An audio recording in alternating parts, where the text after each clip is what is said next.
Bonsoir, mes amis. Bonsoir, tout le monde. Hello, my friends. You know, as I look out across this room, I have just one question. How's the Liberal Party doing tonight?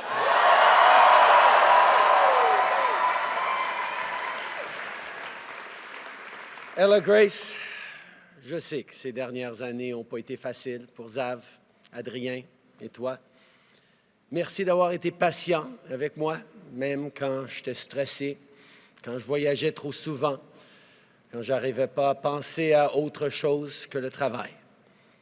Mais sachez que dans les moments les plus difficiles, c'est vous qui m'avez inspiré, vous qui m'avez donné du courage, qui m'avez rappelé de me concentrer sur ce qui était important, pas juste sur ce qui était urgent. Servir en tant que Premier ministre, ça a été l'honneur de ma vie, mais j'ai tellement hâte de me redévouer à 100% à mon rôle le plus important, celui de papa. Je suis fier de vous trois et surtout, je vous aime.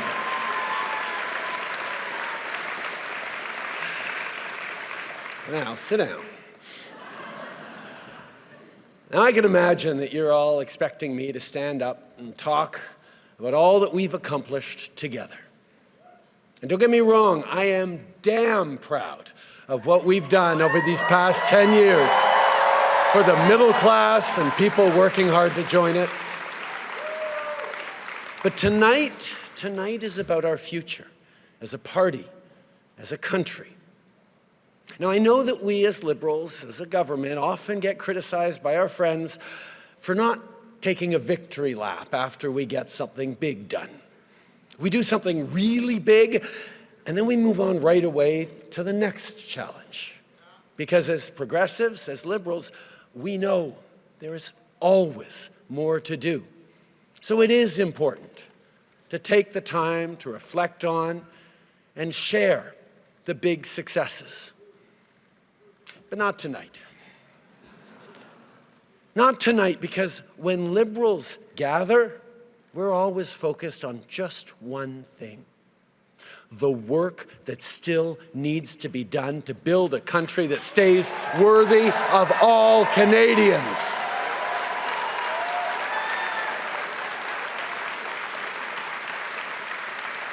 And simply put, that's the work of a lifetime for each and every one of us. It's very simple.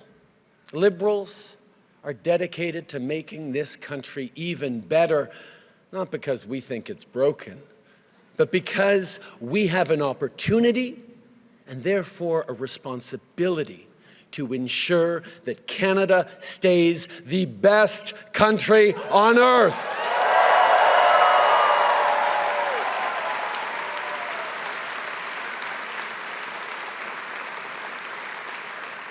Now, these past 10 years, have been challenging. Crisis after crisis has been thrown at Canadians. But through every crisis, Canadians have shown who they are. We've pulled together.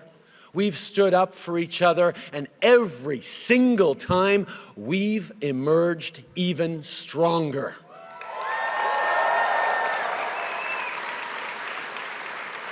And now, as Canadians face from our neighbor an existential challenge, an economic crisis, Canadians are showing exactly what we are made of.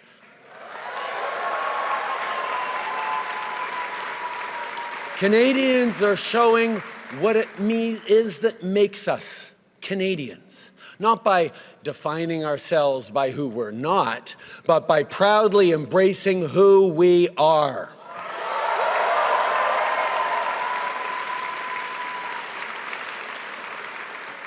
We're a country that knows that standing up for everyone's fundamental rights is the only way to protect our freedom.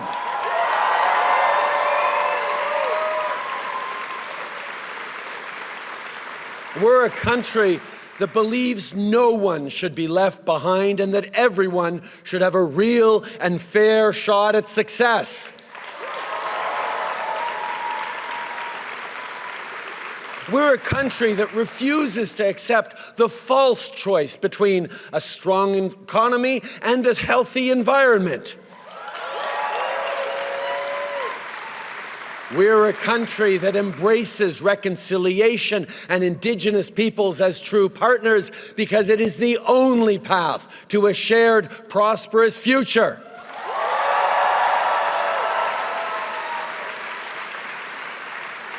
On est un pays qui fait rayonner sa culture et protège son patrimoine.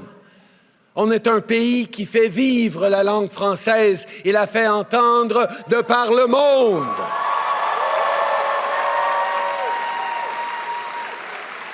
On est un pays qui célèbre sa diversité et trouve force dans ses différences. We're a country that celebrates the right of each and every person to be who they want to be, to pray as they pray, and love whom they love.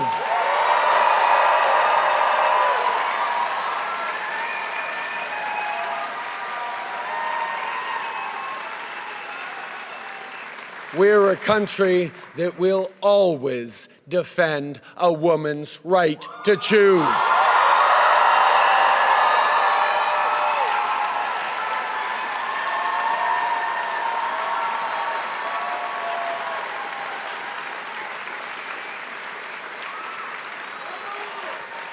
And we're a country that will be diplomatic when we can, but fight when we must, elbows up.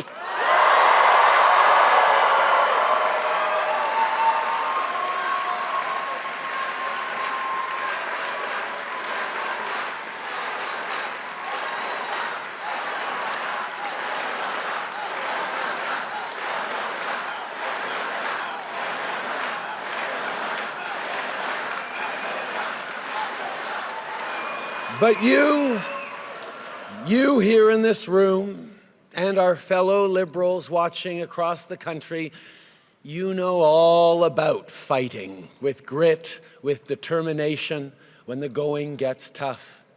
You remember where we were 15 years ago with just 35 seats in the House. You remember our ups and downs and all those times that people counted us out, all the times they said our party was on its last breath.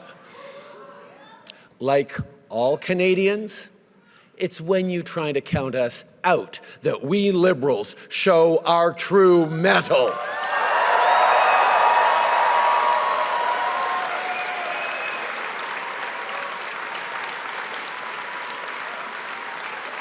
Vous l'avez montré en 2015, en 2019, en 2021. Vous êtes mobilisés, vous avez cogné des portes. Vous l'avez fait sous la pluie, en pleine canicule, dans le froid. Vous l'avez fait en pleine pandémie avec un masque sur le visage. Vous vous êtes battus pour votre pays et vous l'avez changé pour le mieux.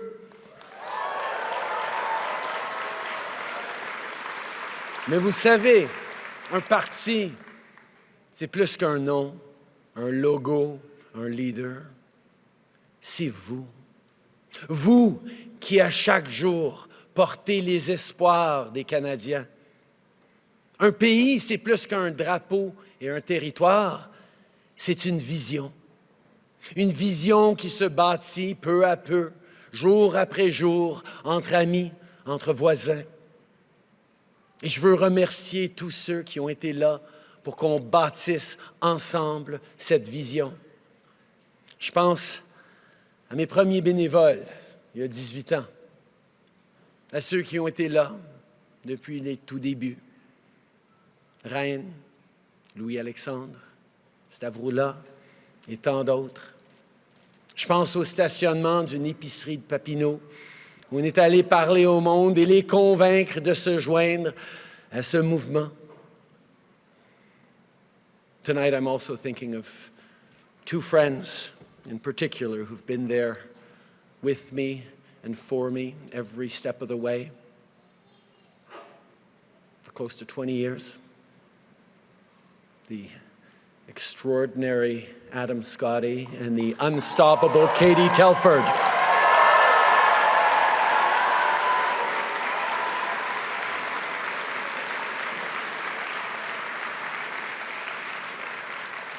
Now, as I look at all of you in this room, no speech could be enough to thank you all as much as I'd like to, as much as you should be. I can't even offer you a well-deserved break because, once again, we need you. Your country needs you maybe more than ever. And I have no doubt that you will answer the call because you've done it before. Liberals will meet this moment.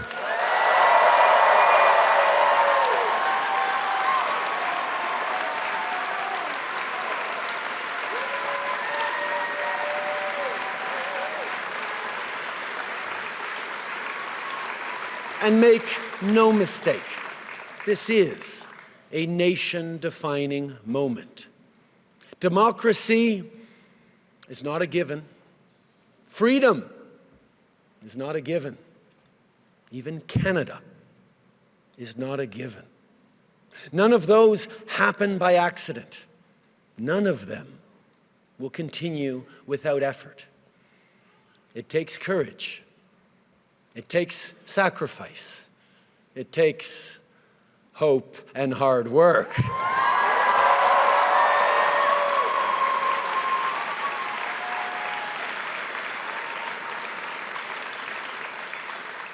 "60 years ago, standing atop Parliament Hill, Prime Minister Lester B. Pearson first raised our beautiful maple leaf into the Canadian sky.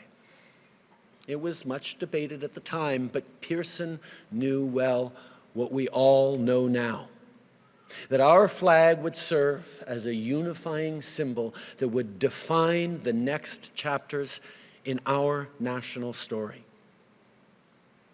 60 years later, there are still so many more chapters to write. And I can tell you, the world is looking to see what Canadians will do.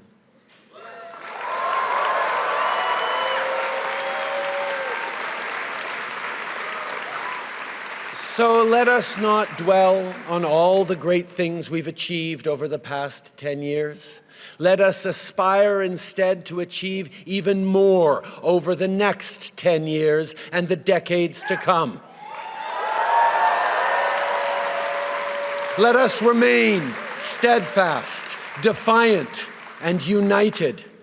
And let us not just think about our party, let us prove our love of country.